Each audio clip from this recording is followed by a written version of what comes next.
ಆತ್ಮೀಯ ಬಂಧುಗಳೇ, ಶ್ರೀಮದ್ ಭಾಗವತಂ ಸ್ಕಂದ 3 ಭಾಗ 2 ಅಧ್ಯಾಯ 23 ದೇವಹೂತಿಯ ಪ್ರಲಾಪ. ಇದರಿಂದ ಇವತ್ತು 4 ಶ್ಲೋಕಗಳನ್ನು ತಿಳ್ಕೊಳ್ಳೋಣ. ಶ್ಲೋಕ 14.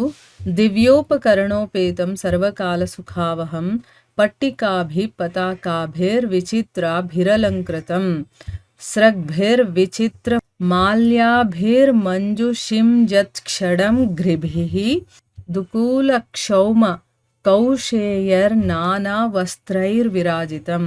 ಅನುವಾದ: ಆ ದುರ್ಗವು ಅಗತ್ಯವಾದ ಎಲ್ಲ ಬಗೆಯ ಉಪಕರಣಗಳಿಂದಲೂ ಸುಸಜ್ಜಿತವಾಗಿತ್ತು, ಎಲ್ಲ ಋತುಗಳಲ್ಲೂ ಹಿತಕರವಾಗುವಂತಿತ್ತು. ಅದರ ಸುತ್ತಲೂ ಧ್ವಜ ಪತಾಕೆಗಳು, ನಾನಾ ವರ್ಣದ ಕಲಾಕೃತಿಗಳು ಕಂಗೊಳಿಸುತ್ತಿದ್ದವು. ಮನೋಹರವಾದ ಪುಷ್ಪಹಾರಗಳಿಂದ ಸುತ್ತಲೂ ಅಲಂಕೃತವಾಗಿದ್ದ ಆ ಭವನವು ಮಧುರವಾಗಿ ಝೇಂಕರಿಸುವ ದುಂಬಿಗಳನ್ನು ಆಕರ್ಷಿಸುತ್ತಿತ್ತು. ನಾನಾ ರೀತಿಯ ದಿವ್ಯವಾದ ರೇಷ್ಮೆ ವಸ್ತ್ರಗಳಿಂದ ಆ ಭವನವು ಅಲಂಕೃತವಾಗಿತ್ತು. ಶ್ಲೋಕ 16. ಉಪರ್ಯುಪರಿ ವಿನ್ಯಸ್ತ ನಿಲಯೇಷು ಪೃಥಕ್ ಪೃಥಕ್ ಕ್ಷಿಪ್ರೈ ಕಶುಪುಭಿ ಕಾಂತಂ ಪರ್ಯಂಕ ವ್ಯಜನಾಸನೈಃ. ಅನುವಾದ: ಹಾಸಿಗೆಗಳಿಂದ, ಸುಖಾಸನಗಳಿಂದ, ಚಾಮರಗಳಿಂದ, ಪೀಠೋಪಕರಣಗಳಿಂದ 7 ಉಪ್ಪರಿಗೆಗಳಲ್ಲೂ ಸಜ್ಜಾಗಿದ್ದ ಆ ಅರಮನೆಯು ನಯನ ಮನೋಹರವಾಗಿತ್ತು. ಶ್ಲೋಕ 17.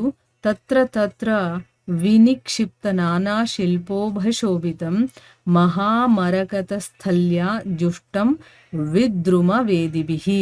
ಅನುವಾದ: ಆ ಭವನದ ಸೌಂದರ್ಯವು ಭಿತ್ತಿಗಳ ಮೇಲಿರುವ ಕಲಾಕೃತಿಗಳಿಂದ ಮತ್ತಷ್ಟು ಹೆಚ್ಚಾಗಿತ್ತು. ಅದರ ನೆಲಗಟ್ಟು ಪಚ್ಚೆ ಮತ್ತು ಹವಳಗಳಿಂದ ನಿರ್ಮಿತವಾದ ವೇದಿಕೆಗಳಿಂದ ಕೂಡಿತ್ತು. ಇವು ಶ್ಲೋಕಗಳು ಮತ್ತು ಅವುಗಳ ಅನುವಾದ. ಈಗ ಭಾವಾರ್ಥದ ಮೂಲಕ ನಾವು ಇದರ ಅರ್ಥವನ್ನು ತಿಳ್ಕೊಳ್ಳೋದಕ್ಕೆ ಪ್ರಯತ್ನ ಮಾಡೋಣ. ಹೋದ ಭಾಗದಲ್ಲಿ ನಾವೇನು ತಿಳ್ಕೊಂಡ್ವಿ? ಆ ಅರಮನೆ ಹೇಗಿತ್ತು? ಅದೊಂದು ಅದ್ಭುತವಾದ ರಚನೆ, ಎಲ್ಲ ರೀತಿಯ ರತ್ನಗಳಿಂದ ಅಲಂಕೃತವಾಗಿದ್ದಂತಹ ಆ ಅರಮನೆ ಅಪೂರ್ವವಾಗಿರುವಂತಹ ಶಿಲಾಸ್ತಂಭಗಳನ್ನ ಹೊಂದಿತ್ತು. ಮತ್ತೆ ಬಯಸಿದವರಿಗೆಲ್ಲರಿಗೂ ಕೂಡ ಬಯಸಿದ್ದನ್ನ ಕೊಡುವಂತ ಶಕ್ತಿ ಆ ಅರಮನೆಗೆ ಇತ್ತು. ಅದರಲ್ಲಿ ಎಲ್ಲ ರೀತಿಯ ಪೀಠೋಪಕರಣಗಳು, ಕಾಲಕಾಲಕ್ಕೆ ವೃದ್ಧಿಯಾಗುವಂತ ಐಶ್ವರ್ಯ ಎಲ್ಲ ಅದರಲ್ಲಿ ಇತ್ತು ಅನ್ನೋದನ್ನ ತಿಳ್ಕೊಂಡಿದ್ವಿ. ಈಗ ಮುಂದುವರೆದು ಇಲ್ಲಿ ಹೇಳ್ತಾ ಇದ್ದಾರೆ, ಆ ದುರ್ಗ ಅಂದ್ರೆ ಆ ಅರಮನೆಯಲ್ಲಿ ಅಗತ್ಯವಾಗಿರುವಂತಹ ಎಲ್ಲ ರೀತಿಯ ಉಪಕರಣಗಳೂ ಇತ್ತು. ಏನೇನು ಒಬ್ಬ ಮನುಷ್ಯ ಸಂಸಾರ ನಡೆಸಬೇಕಾದ್ರೆ ಒಂದು ಮನೆಯಲ್ಲಿ ಇರಬೇಕು, ಆ ಎಲ್ಲ ರೀತಿಯ ಪದಾರ್ಥಗಳು ಕೂಡ ಅಲ್ಲಿತ್ತು. ಆಮೇಲೆ ಅಷ್ಟೇ ಅಲ್ಲ, ಈಗ ಒಂದೊಂದು ಮನೆ ಏನಾಗುತ್ತೆ, ಬೇಸಿಗೆನಲ್ಲಿ ತುಂಬ ಬಿಸಿಲು ಅಂತ ಅನಿಸುತ್ತೆ, ತುಂಬ ಸೆಕೆ ಆಗುವಂಥದ್ದು, ಅಥವಾ ಚಳಿಗಾಲ ಬಂದಾಗ ತುಂಬ ಚಳಿ ಆಗುವಂಥ ಮನೆ ಅನಿಸುತ್ತೆ. ಆದರೆ ಆ ಅರಮನೆ ಹೇಗಿತ್ತು ಅಂತಂದರೆ, ಎಲ್ಲ ಋತುಗಳು, ಏನೇ ಋತು ಬಂದರೂ ಕೂಡ ಹಿತಕರವಾಗಿರ್ತಾ ಇತ್ತು.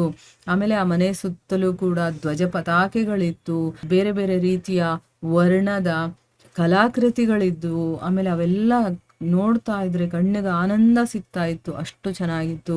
ಆಮೇಲೆ ಮನೋಹರವಾಗಿರುವಂಥ ಪುಷ್ಪಹಾರಗಳಿಂದ ಎಲ್ಲ ಕಡೆನೂ ಕೂಡ ಅಲಂಕಾರ, ಅಂದರೆ ಆ ಅರಮನೆಯ ಸುತ್ತಲೂ ಕೂಡ ಹೂವಿನಿಂದ ಅಲಂಕಾರ ಮಾಡಿದ್ರು.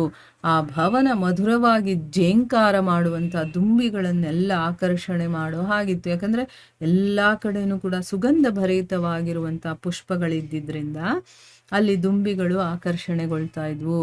ನಾನಾ ರೀತಿಯ ದಿವ್ಯವಾದಂತಹ ರೇಷ್ಮೆ ವಸ್ತ್ರಗಳಿಂದ ಆ ಭವನ ಅಲಂಕೃತವಾಗಿತ್ತು. ಅಂದರೆ ಅಲ್ಲಲ್ಲಿ ಆ ಒಂದು ರೇಷ್ಮೆ ವಸ್ತ್ರಗಳಿಂದ ಅಲಂಕಾರ ಮಾಡಿದ್ರು. ಈಗ ನಾವು ಸ್ಕ್ರೀನ್ ಎಲ್ಲ ಹಾಕಿ ಡೆಕೋರೇಷನ್ ಮಾಡ್ತೀವಲ್ಲ ಬಟ್ಟೆಗಳಿಂದ, ಆ ರೀತಿ ಅಲಂಕೃತವಾಗಿತ್ತು. ಆದರೆ ಅದು ರೇಷ್ಮೆ ಬಟ್ಟೆಯಿಂದ ಮಾಡಿರುವಂಥದ್ದು. ಅಂದರೆ ಎಷ್ಟು ಸಂಪದ್ಭರಿತವಾಗಿದೆ ಅಂತ ಹೇಳ್ತಾ ಇರುವಂಥದ್ದು ಇಲ್ಲಿ. ಏನೋ ಮುನಿಗಳು ಒಂದು ಭವನವನ್ನು ನಿರ್ಮಾಣ ಮಾಡಿದ್ದಾರೆ ಅಂತಂದರೆ ಅದೇನೋ ಒಂದು ಸಾಮಾನ್ಯವಾಗಿರುತ್ತೆ ಅಂತಲ್ಲ. ಅವ್ರು ಎಂಥದ್ದನ್ನು ಬೇಕಾದ್ರೆ, ಯಾಕಂದರೆ ಅವ್ರಿಗೆ ಅಷ್ಟಸಿದ್ಧಿಗಳೇ ಹೊಲ್ದು ಬಿಟ್ಟಿರುತ್ತೆ, ಅವ್ರ ಹತ್ರ ಎಲ್ಲ ಇರುತ್ತೆ. ಆದರೆ ಅವ್ರು ಯಾವುದಕ್ಕೂ ಆಸೆ ಪಡೋದಿಲ್ಲ. ಆದರೆ ಈಗ ತನ್ನ ಹೆಂಡತಿಯ ಆಸೆಯನ್ನು ಪೂರೈಸೋದಕ್ಕೋಸ್ಕರ ಅವರು ಈ ರೀತಿ ಒಂದು ಭವನವನ್ನು ನಿರ್ಮಾಣ ಮಾಡಿದ್ದಾರೆ. ಆಮೇಲೆ ಇನ್ನೇನಿತ್ತು ಅಲ್ಲಿ?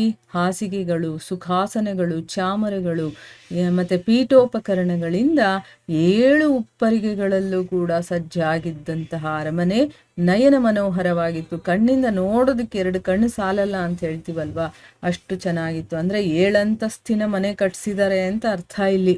ನೋಡಿ 7 ಉಪ್ಪರಿಗೆಗಳಲ್ಲೂ ಅಂತ ಹೇಳಿದ್ದಾರೆ ಆಯ್ತಾ. ಎಲ್ಲ ಒಂದೊಂದು ಫ್ಲೋರಲ್ಲೂ ಕೂಡ ಹಾಸಿಗೆಗಳಿದೆ, ಆಮೇಲೆ ಸೋಫಾಗಳಿದೆ, ಆಮೇಲೆ ಗಾಳಿ ಆಡೋದಕ್ಕೆ ಏನು ಚಾಮರಗಳು ಬೇಕು ಅದಿದೆ, ಪೀಠೋಪಕರಣಗಳು, ಎಲ್ಲ ರೀತಿಯ ಒಂದು ಅನುಕೂಲಗಳು ಕೂಡ ಆ ಮನೆಯಲ್ಲಿತ್ತು.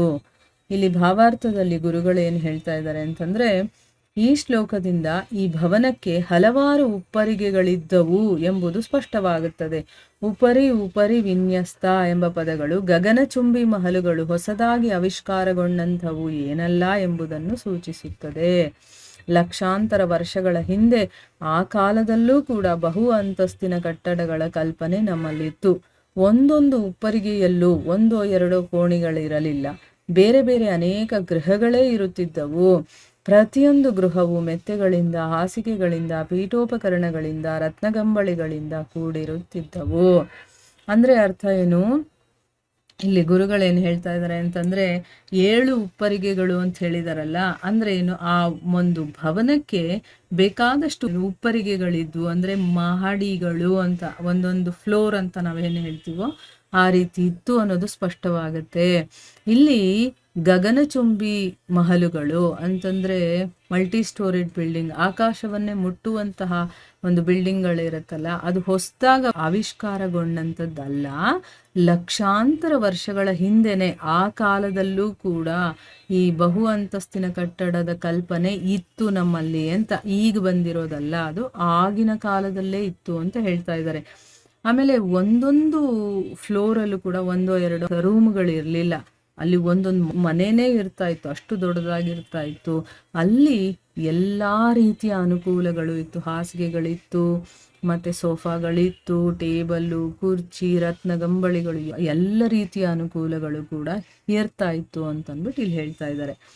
ಇನ್ನು ಮುಂದಿನ ಶ್ಲೋಕದಲ್ಲಿ ಹೇಳ್ತಾ ಇದ್ದಾರೆ, ಆ ಭವನದ ಸೌಂದರ್ಯ ಇದೆಯಲ್ಲ ಅದು ಭಿತ್ತಿಗಳ ಮೇಲಿರುವಂಥ ಕಲಾಕೃತಿಗಳಿಂದ, ಅಂದರೆ ಈಗ ಗೋಡೆ ಮೇಲೆಲ್ಲ ಆರ್ಟ್ ಮಾಡಿರ್ತಾರಲ್ವ, ಆ ಕಲಾಕೃತಿಗಳಿಂದ ಇನ್ನಷ್ಟು ಅದರ ಸೌಂದರ್ಯ ಹೆಚ್ಚಾಗಿತ್ತು ಅಂತ ಹೇಳ್ತಾ ಇದ್ದಾರೆ. ಮತ್ತು ನೆಲದಲ್ಲಿ ಏನು ಅಂತಂದರೆ ಪಚ್ಚೆ, ಹವಳ, ಇದರಿಂದ ವೇದಿಕೆಗಳನ್ನು ಮಾಡಿದ್ರು. ಅಂದರೆ ಈಗ ನಾವು ಟೈಲ್ಸು, ಮಾರ್ಬಲ್ಲು ಅಂತೆಲ್ಲ ಹಾಕ್ಕೊಳ್ತೀವಲ್ವ, ಆಗ ಏನಿತ್ತು ಅಂತಂದರೆ ಪಚ್ಚೆ ಹವಳಗಳಿಂದ ಅದನ್ನು ಮಾಡಿದ್ರು. ಈಗ ಗೋಡೆಗಳ ಮೇಲೆ ಒಳ್ಳೊಳ್ಳೆ ಪೇಂಟಿಂಗ್ಗಳಿದ್ರೆ ನೆಲದ ಮೇಲೇನು ಅಂದರೆ ಪಚ್ಚೆ ಹವಳಗಳಿಂದ ವೇದಿಕೆಗಳನ್ನು ಮಾಡಿದ್ರು. ಇದೆಲ್ಲ ನೋಡ್ತಾ ಇದ್ರೆ ಆ ಭವನ ಇನ್ನೆಷ್ಟು ಸಂಪದ್ಭರಿತವಾಗಿತ್ತು ಅಂತ ನಮಗೆ ಅನಿಸ್ತಾ ಇದೆ ಅಲ್ವಾ. ನಾವು ಊಹೆ ಮಾಡ್ಕೊಂಡ್ರೇನೆ ಅದಷ್ಟು ಚೆನ್ನಾಗಿದೆ. ಈಗ ಭಾವಾರ್ಥದಲ್ಲಿ ಇದ್ರ ಬಗ್ಗೆ ಗುರುಗಳೇನು ಹೇಳ್ತಾ ಇದ್ದಾರೆ ಅಂತಂದ್ರೆ, ಈಗಿನ ಕಾಲದಲ್ಲಿ ಜನರು ತಮ್ಮ ವಾಸ್ತುಕಲೆಯ ಬಗ್ಗೆ ತುಂಬಾ ಹೆಮ್ಮೆ ಪಡ್ತಾರೆ. ಆದರೆ ನೆಲಗಟ್ಟುಗಳು ಸಾಮಾನ್ಯವಾಗಿ ಬಣ್ಣದ ಸಿಮೆಂಟಿನಿಂದ ನಿರ್ಮಾಣವಾಗಿರುತ್ತವೆ. ಆದರೆ ಕರ್ದಮ ಮುನಿಗಳ ಯೋಗ ಶಕ್ತಿಯಿಂದ ನಿರ್ಮಿತವಾದ ದುರ್ಗದಲ್ಲಿ ಪಚ್ಚೆ ಹವಳಗಳ ವೇದಿಕೆಗಳಿದ್ದವು ಎಂದು ಕಂಡುಬರುತ್ತದೆ. ಇಲ್ಲಿ ಗುರುಗಳೇನು ಹೇಳ್ತಾ ಇದ್ದಾರೆ ಅಂತಂದ್ರೆ, ಈಗಿನ ಕಾಲದಲ್ಲಿ ವಾಸ್ತುಕಲೆ ಅಂತ ಹೇಳ್ತೀವಲ್ವಾ, ಅದರ ಬಗ್ಗೆ ತುಂಬಾನೇ ಹೆಮ್ಮೆ ಪಟ್ಕೊಳ್ತಾರೆ. ಹೀಗೆ ಹಾಗೆ ನಮಗೆ ಇದೆಲ್ಲ ಗೊತ್ತು ಅಂತಂದ್ಬಿಟ್ಟು. ಆದರೆ ನೆಲವನ್ನ ಯಾವುದರಿಂದ ಮಾಡ್ತೀವಿ ನಾವು? ಸಿಮೆಂಟಿಂದ. ಅದು ಬಣ್ಣ ಬಣ್ಣದ ಸಿಮೆಂಟಿನಿಂದ ನಾವು ಮಾಡ್ತೀವಿ. ಆದರೆ ಕರ್ದಮ ಮುನಿಗಳ ಯೋಗಶಕ್ತಿ ಹೇಗಿತ್ತು ಅಂತಂದ್ರೆ, ಆ ಯೋಗಶಕ್ತಿಯಿಂದ ನಿರ್ಮಾಣ ಮಾಡಿರುವಂತಹ ಆ ಒಂದು ಅರಮನೆಯಲ್ಲಿ ಪಚ್ಚೆ ಹವಳಗಳ ವೇದಿಕೆ ಇತ್ತು ಅಂತಂದ್ರೆ ಇನ್ನು ಎಷ್ಟು ಸಂಪದ್ಭರಿತವಾಗಿತ್ತು. ಮತ್ತೆ ಆಗಿನ ಒಂದು ಕೆಲಸ ಹೇಗೆ ಇರ್ತಾ ಇತ್ತು ಅಂತ. ನೆಲವನ್ನ ಅವರು ಸಿಮೆಂಟಿಂದನೋ ಮಣ್ಣಿಂದನೋ ಅಲ್ಲ, ಪಚ್ಚೆ ಹವಳಗಳಿಂದ ಮಾಡಿದ್ರು. ಅದನ್ನ ಆ ರೀತಿ ನಿರ್ಮಾಣ ಮಾಡಿದ್ರು ಅನ್ನೋದು ನಾವಿಲ್ಲಿ ತಿಳ್ಕೊಬೋದು. ಈಗ ಕರ್ದಮ ಮುನಿಗಳು ಸೃಷ್ಟಿ ಮಾಡಿದಂತಹ ಅರಮನೆ ಹೇಗಿತ್ತು ಅನ್ನೋದನ್ನ ಇಲ್ಲಿ ವಿವರಣೆ ಮಾಡ್ತಾ ಇದಾರಲ್ಲ, ನಾವು ಒಂದು ಊಹೆಯನ್ನ ಮಾಡಿಕೊಂಡು ಅದರ ಸೌಂದರ್ಯವನ್ನ ನಾವು ಮನಸ್ಸಲ್ಲಿ ಸವಿಬೋದು. ಅಂದ್ರೆ ಊಹೆ ಮಾಡ್ಕೊಳ್ಳೋದಕ್ಕೂ ಬರಬೇಕು ನಮಗೆ ಅಲ್ವಾ. ಏನೋ ಒಂದು ಓದ್ತಾ ಹೋಗೋದಲ್ಲ, ಅಲ್ಲಿ ಏನು ಓದ್ತಾ ಇದೀವೋ ಅದು ನಮ್ಮ ಕಣ್ಮುಂದೆ ಬರ್ತಾ ಇರಬೇಕು. ಆವಾಗ ನಾವು ಅದನ್ನ ಅನುಭವಿಸೋದು ಸಾಧ್ಯ ಆಗುತ್ತೆ. ಅಂದ್ರೆ ಈಗಿನ ಕಾಲದಲ್ಲಿ ನಾವು ಏನೆಲ್ಲ ನೋಡ್ತೀವೋ ಅದು ಒಂದು ಉನ್ನತ ಮಟ್ಟದಲ್ಲಿ ಆಗಿನ ಕಾಲದಲ್ಲೇ ಅವೆಲ್ಲ ಇತ್ತು. ಅವರೇನು ತಾವೇ ಹೋಗಿ ಸ್ವತಃ ನಿರ್ಮಾಣ ಮಾಡಿ ದುಡ್ಡು ಸಂಪಾದನೆ ಮಾಡಿ ಅದನ್ನೆಲ್ಲ ತಂದು ಕಟ್ತಾ ಇರಲಿಲ್ಲ. ಅವರು ಯೋಗ ಶಕ್ತಿಯ ಮೂಲಕನೇ ಇಂಥ ಕೆಲಸಗಳನ್ನೆಲ್ಲ ಮಾಡ್ತಾ ಇದ್ರು. ಅಷ್ಟೆಲ್ಲ ಅವ್ರು ಅನುಭವಿಸೋದಕ್ಕೆ ಅವರಿಗೆ ಆಪರ್ಚುನಿಟಿ ಇದ್ರು, ಅಷ್ಟು ಶಕ್ತಿ ಅವರಲ್ಲಿ ಇದ್ರೂ ಕೂಡ ಅದನ್ನೆಲ್ಲ ಅವರು ನಿಕೃಷ್ಟವಾಗಿ ಕಾಣ್ತಾ ಇದ್ರು. ವೈರಾಗ್ಯ ಅವರಲ್ಲಿ ಇದ್ದಿದ್ರಿಂದ ಇದ್ಯಾವುದು ಶಾಶ್ವತ ಅಲ್ಲ, ಇದ್ಯಾವುದು ನಮ್ಮ ಹಿಂದೆ ಬರೋದಿಲ್ಲ ಅನ್ನೋದು ಗೊತ್ತಿತ್ತು ಅವ್ರಿಗೆ. ಆದರೆ ಇಲ್ಲಿ ತಮ್ಮ ಹೆಂಡತಿಯ ಒಂದು ಇಚ್ಛೆಯನ್ನು ಪೂರ್ತಿಗೊಳಿಸೋದಕ್ಕೋಸ್ಕರ ಅವರು ಆ ರೀತಿಯ ಒಂದು ಭವನವನ್ನು ನಿರ್ಮಾಣ ಮಾಡಿದ್ದಾರೆ. ಸೊ ಇಲ್ಲಿಗೆ ನಾವು ನಿಲ್ಲಿಸೋಣ. ಹರೇ ಕೃಷ್ಣ.